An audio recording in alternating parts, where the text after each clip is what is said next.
नमस्कार। इस चैनल के द्वारा बीएड शिक्षकों के ब्रिज कोर्स को ध्यान में रखते हुए इंपॉर्टेंट स्टडी मटेरियल्स एवं रेगुलर क्लासेज आपको प्रोवाइड की जा रही हैं।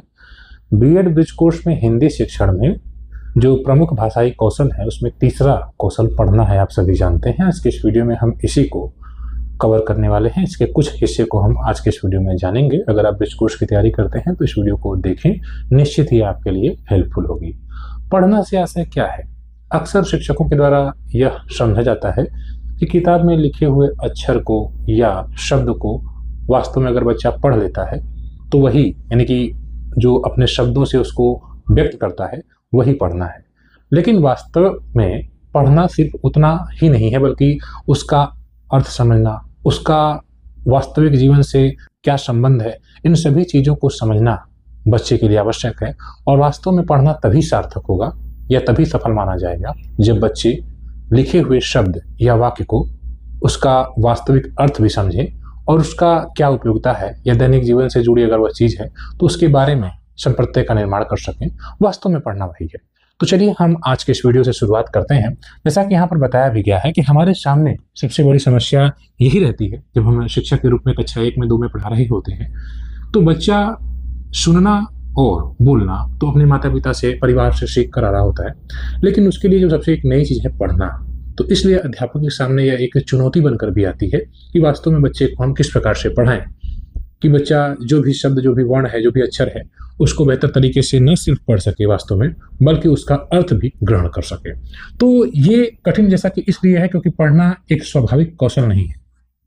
पढ़ने के लिए हमें परंपरागत रूप से बच्चे को विद्यालय में पढ़ाना पड़ता है या जिस प्रकार का परिवेश वहाँ पर उसको शिक्षा दी जाती है, सिखाई जाती है, तब जाकर बच्चा छोटे छोटे कौशलों और बोध क्षमताओं से मिलकर एक संज्ञानात्मक प्रक्रिया बनाता है। मतलब बच्चा सोचता समझता है। जैसे बच्चे के सामने अगर एक शब्द आपने लिख दिया मछली, तो बच्चा मछली को लिखेगा।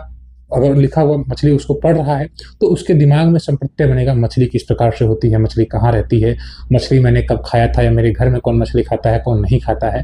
तो इस प्रकार की चीज़ें बच्चा सोचने लगता है। तो वास्तव में पढ़ना वही है जब बच्चा संबंधित अर्थ का दैनिक जीवन में प्रयोग किस प्रकार से करता है, उसका क्या अनुभव रहा है, उनसे वह जोड़ने का प्रयास करता है।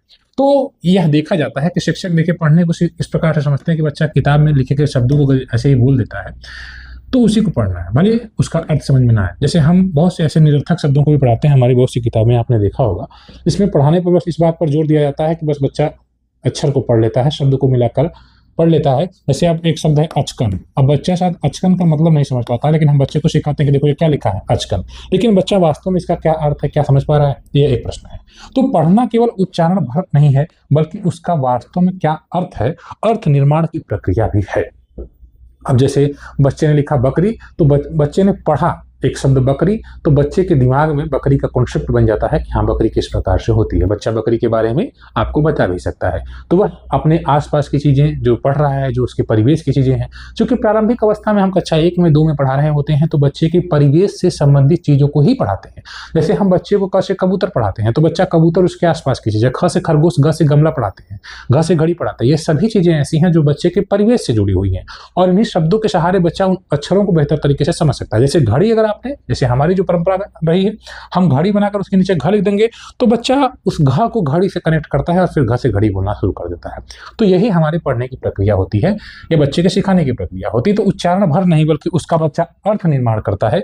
यह वास्तव में इसकी प्रक्रिया है। इसमें यह देखिए पढ़ने वाला व्यक्ति लिखे हुए शब्दों को हुबहू उच्चारण नहीं करता, बल्कि अपने पूर्व अनुभवों, ज्ञान और समझ के आधार पर उन शब्दों से अर्थ गढ़ता है। जैसे बच्चे ने कहा कि रात में, एक शब्द लिखा हुआ है कि रात में भूत रहता है, बच्चे इस प्रकार से कहते हैं रात में जंगल में नहीं जाना चाहिए। तो बच्चा फिर ये दिमाग में सोचेगा कि रात में जंगल में क्यों नहीं जाना चाहिए। अगर आप उससे कहेंगे तो उसका उत्तर भी देने का प्रयास करता है। तो उसका मतलब बच्चा रात में जंगल में नहीं जाना चाहिए, सब ये जो वाक्य लिखा हुआ है, इन पूरे वाक्यों को कंबाइंड रूप से अपने दिमाग में अपने अनुभव के आधार पर उसका क्या उसका प्रतिफल हो सकता है, यह भी बच्चा निर्णय ले रहा है कि जंगल में क्यों नहीं जाना चाहिए, क्योंकि जंगल में शेर हो सकता है, भूत हो सकता है। बच्चे अपना अपना विचार बताते हैं। तो बच्चा वास्तव में समझ के आधार पर उन शब्दों से अर्थ गढ़ लिया।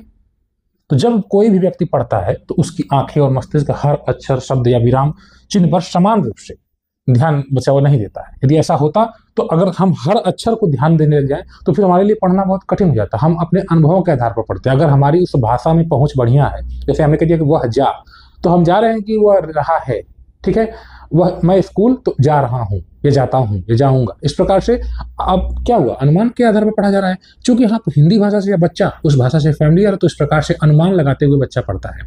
सोचिए कि अगर बच्चे को आप फ़ारसी सिखाने लग रहे हैं या फिर आप उसको मलयालम सिखाने लग रहे हैं, अगर आप हिंदी भाषी क्षेत्र के हैं, तो वो बच्चा हिंदी भाषा क्षेत्र का है, उसको मलयालम की नॉलेज नहीं है, तो मलयालम की नॉलेज नहीं है, तो फिर बच्चा एक अक्षर पढ़ने के बाद अगला अक्षर नहीं गेस नहीं कर पाएगा, अनुमान नहीं लगा पाएगा, क्योंकि उस बच्चे को भाषा में समझ नहीं है। तो इसलिए पढ़ने की प्रक्रिया के दौरान यह हमको ध्यान देना होता है कि बच्चा जिस भी भाषा को पढ़ रहा है उसमें बच्चा जो है अनुमान भी लगाता है, और उस अनुमान के सहारे बच्चा पढ़ता हुआ चलता है।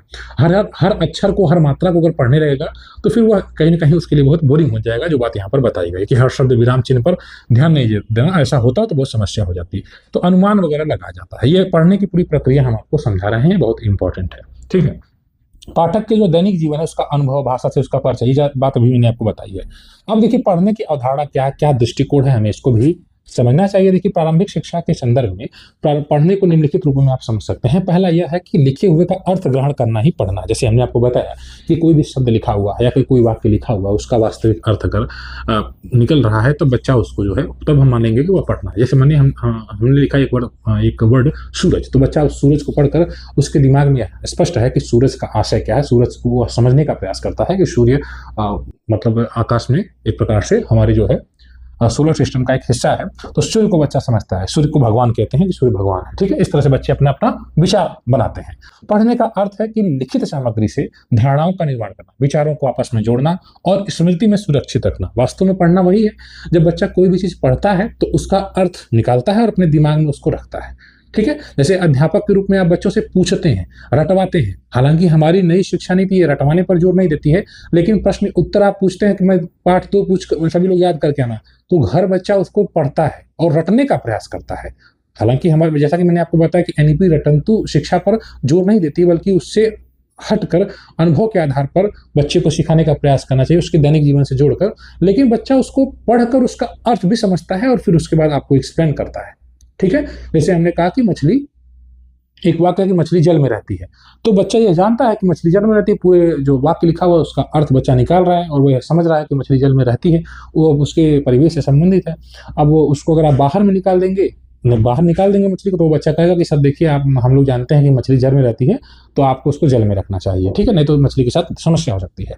तो बच्चा क्या कर रहा है, अर्थ को पहचान रहा है, उसका अर्थ जो है जो वाक्य में लिखा हुआ उसके अर्थ को समझने का प्रयास करता है, अपना दृष्टिकोण भी विकसित करता है ना। जैसे अगर आपने पूछा कि आपने बच्चे को पढ़ाया कि यहाँ पर एक कौन सा जानवर है, एक कॉलम बनाया, एक जानवर, और वो कहाँ पर रहता है। ठीक है, जैसे चूहा कहाँ रहता है, तो बिल में रहता है, बच्चे ने पढ़ लिया, अब उसका कॉन्सेप्ट क्लियर है। सांप कहाँ रहता है, बिल में रहता है। ठीक है, शेर कहाँ रहता है, जंगल में रहता है। गाय कहाँ रहती है, गौशाला में रहती है। तो अब बच्चे के दिमाग में प्रश्न हो गया, अब उसको मेमोरी में उसकी ये चीज क्लियर है। तो अब वो आप पूछेंगे बताओ गाय कहाँ रहता है, तो वह अनुभव के आधार पर बता देगा आपने कि हाँ सर गाय गौशाला में रहती है, हमने समझा उसको दिमाग में सब पता है ना गौशाला क्या है। तो इस प्रकार से बच्चा अर्थ को समझता है, अपना दृष्टिकोण विकसित करता है। और पढ़ने का मतलब शब्दों का हिस्से करके बोलना नहीं है। बहुत से बच्चों को हम लोग जब पढ़ाते हैं तो बच्चे कुछ प्रकार से बोलते हैं। जैसे हम लोग पढ़ाते हैं, जो बच्चे थोड़े पढ़ने में पिछड़े रह जाते हैं, जैसे हमने लिख दिया कि मोरनी, तो कुछ बच्चे इस प्रकार से पढ़ेंगे, म पर ओ की मात्रा मो, र न पर बड़ी मात्रा नहीं, इस तरह से बोलते हैं बच्चे, घबरा के धीरे धीरे बोलते हैं। पर मात्रा मो, र न पर बोलते नहीं, मोरनी। तो इस तरह जो है, इसका मतलब सिर्फ ये पढ़ना नहीं, यानी हिज्जे करके जो बात कही गई है, तो हिज्जे करके बोलना नहीं कि इसको मुंह को अलग कर दिया, र को अलग, बल्कि लिखित सामग्री से संवाद करना है। यानी जो बात लिखी गई है मोरनी, तो अब बच्चा मोरनी को समझ रहा है कि हाँ मोरनी वास्तव में क्या है। मोर एक प्रजाति है, उससे संबंधित यह एक पक्षी है, तो मोरनी। तो इसे संवाद करना है। पाठक अपने अनुभव और समझ के साथे में बोलते हुए लिखे हुए अर्थ से बच्चा ग्रहण करने का प्रयास करता है। ठीक है, तो इस प्रकार से आपने पढ़ने को समझा। अब देखिए पढ़ना एक समेकित प्रक्रिया है। समेकित प्रक्रिया मतलब कई चीजों को मिलाकर एक साथ, इंटीग्रेटेड जिसको कहते हैं। ठीक है, अब इसमें क्या है, बच्चा देखिए पढ़ने के दौरान क्या क्या चीजें करता है बच्चा। जैसे अभी हमने आपको जो चीज बताया है उसी को थोड़ा सा और डीप समझ लेंगे तो वही चीज है। जैसे पढ़ने के दौरान बच्चा अक्षरों की आकृतियों की पहचान करता है। ठीक है, बच्चा पढ़ने के दौरान क्या करता है, यानी जो भी अक्षर की आकृति है उसको पहचान करता है। जैसे मान लीजिए कि अब ये इस प्रकार से बना हुआ है, तो बच्चा इस आकृति को पहचानेगा, नहीं पहचान पाएगा, क्योंकि इस आकृति को हम कहते ही कुछ नहीं है। लेकिन अगर हमने इस प्रकार से बना दिया तो बच्चा इस आकृति को पहचान जाएगा और उसको कहेगा ट। तो वास्तव में अक्षर की आकृतियों की पहचान करता है, और इस पहचान के लिए हम आगे धीरे धीरे पढ़ेंगे। हमारी प्रारंभिक अवस्था के समय में बच्चों को किस प्रकार से सिखाया जाता है, चित्र के माध्यम से। तो अक्षरों की आकृतियों की पहचान कर लिया बच्चा। अगर मान लीजिए कि हमने इस प्रकार से बना दिया, तो हम अगर बच्चे से पूछेंगे बताओ ये क्या लिखा हुआ है, तो क्या बच्चा इस सब किस अक्षर को बता पाएगा? नहीं बता पाएगा। क्यों नहीं बता पाएगा? क्योंकि इस आकृति की पहचान बच्चा करने में सक्षम नहीं, क्योंकि वास्तव में कोई आकृति है ही नहीं। तो इस प्रकार से इसको बच्चा नहीं पहचान पाएगा। तो अक्षरों की आकृतियों की पहचान बच्चा करता है, यह जानता है कि ह नहीं है, बल्कि ह बच्चा बताता है कि सर इस प्रकार से ह बनता है। ठीक है, तो बच्चा जान रहा है। अक्षरों और ध्वनियों का संबंध क्या है, मतलब ये क्या लिखा हुआ है तो इसको क्या कौन सी ध्वनि कहनी चाहिए, ये क्या लिखा हुआ है तो ह कहेगा बच्चा। अब इसको देख के ट कहेगा तो बच्चा इस लिखे हुए अक्षर की ध्वनि भी निकाल रहा है, समझ रहा है, पहचान करता है। शब्द और वाक्य की संरचना भी बच्चा को समझ रहा है। शब्द को मिलाकर और वाक्य मिलाकर, जैसे बच्चा जब अनुमान लगाते हुए पढ़ता है, जैसे वह जा रहा है, ठीक है, जंगल में शेर है, ठीक है, बारिश आई या पानी बरसा पानी बरसा। इस प्रकार से बच्चा क्या कर रहा है, वाक्य की संरचना को भी समझ रहा है और शब्दों और वाक्यों के अर्थ को भी समझ रहा है। जैसे मतलब बरसा पानी छम छम, तो अब बच्चा छाता लेकर निकले हैं, तो बच्चे से आप पूछे कि छाता क्यों लेकर निकल गए, तो बच्चा कहेगा सर पानी बरसा है इसलिए हम छाता लेकर निकल रहे हैं।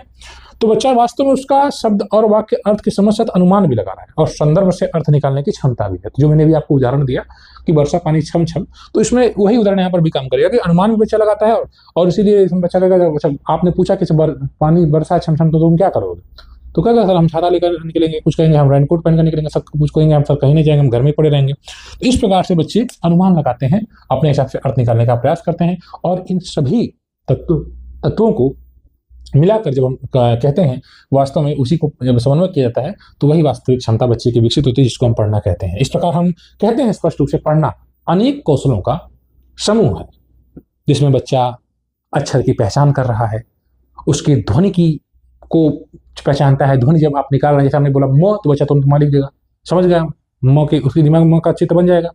तो अनुमान लगाता है, ठीक है, और उस संरचना को समझता है, वाक्य की संरचना को समझता है। अगर भाषाई उस भाषा में दक्ष है बच्चा तो उसमें अनुमान लगाते हुए आगे बढ़ता है। तो इन सभी को कंबाइंड रूप से, जिसको समेकित रूप से कहते हैं, वास्तव में हम पढ़ना कहते हैं। ठीक है, अब पढ़ने की सभी परिभाषाओं में जिस बिंदु पर सबसे अधिक अर्थ या सबसे अधिक विषय, मतलब सबसे अधिक हमको फोकस करना होता है, वो यही है कि अर्थ ग्रहण होना चाहिए, यानी बच्चा अर्थ ग्रहण करे। और पढ़ने का अंतिम लक्ष्य यही है, बच्चा अर्थ ग्रहण करते हुए उसको पढ़े वास्तव में, क्योंकि और जो भी उसके दैनिक जीवन से अगर संबंधित है, अपने अनुभव के आधार पर उसका एक निश्चित अनुमान भी बच्चा निकाला। ये सारी चीजें मैंने अभी आपको बताई हैं। तो पढ़ना सिर्फ पहचान या उच्चारण करना नहीं, बल्कि समझना, सोच विकसित करना और ज्ञान का निर्माण करना है। और यही पढ़ने की वास्तविक और शैक्षिक दृष्टि से आपकी जो है सार्थक अवधारणा हो जाएगी। ठीक है, इस प्रकार से आपने पढ़ना को समझ लिया और शुरुआती पढ़ना की चरणबद्ध प्रक्रिया को भी हम समझने का प्रयास करेंगे। ठीक है, तो इस वीडियो में फिलहाल इतना ही। इसका सेकंड पार्ट हम जल्द ही आपको रिलीज कर देंगे और इसका पीडीएफ हम व्हाट्सएप ग्रुप के माध्यम से आपको अवेलेबल करा देंगे। एक दो दिन व्यस्तता थी सर, अभी हम प्रयास कर रहे हैं कि आपके लिए जितना भी जल्दी से जल्दी हो सके कंटेंट आपको प्रोवाइड कर दें। ब्रिज कोर्स की तैयारी कर रहे शिक्षकों के लिए इस चैनल के द्वारा लगातार स्टडी मटेरियल्स और पीडीएफ वगैरह आपको उपलब्ध कराया जाने का प्रयास किया जा रहा है। और आपका जो भी ब्रिज कोर्स एग्जाम है, जिसमें 6 कोर्सेज का अध्ययन आपको करना है, सबका संपूर्ण अध्ययन सामग्री हम आपको उपलब्ध करा देंगे। इस चैनल से आप जुड़ सकते हैं। धन्यवाद।